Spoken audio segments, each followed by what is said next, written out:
એની સાથે ભારતને પોતાના વડાપ્રધાન મળી ચૂક્યા છે. નરેન્દ્ર દામોદર દાસ મોદીએ શપથ લઈ લીધી છે. ભારતના સતત ત્રીજી વાર વડાપ્રધાન બન્યા છે.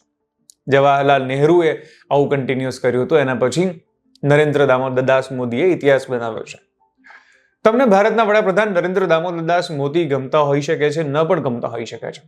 એમના વિચારો, એમના નિર્ણયોથી તમે મતાંતર ધરાવતા હોઈ શકો છો, તમે અસહમત હોઈ શકો છો.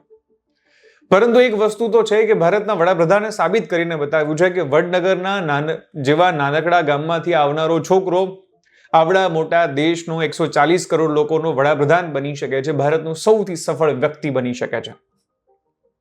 બાળપણમાં એ ચા વેચતા હતા કે નહોતા વેચતા, એ વિપક્ષીઓને કે પછી કેટલાય લોકોના એ વિશે મતમતાંતર હોઈ શકે છે, પરંતુ દરેક વ્યક્તિ એ વાત સાથે એગ્રી કરે છે કે એ એક મિડલ ક્લાસ ગરીબ ફેમિલીમાંથી આવતા હતા.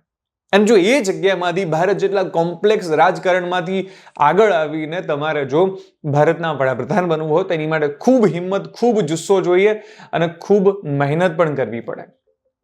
નરેન્દ્ર મોદી કઈ એમને વડાપ્રધાન નથી બન્યા. 2014માં આવી ગયા અને ઉભા રહી ગયા અને વડાપ્રધાન બની ગયા.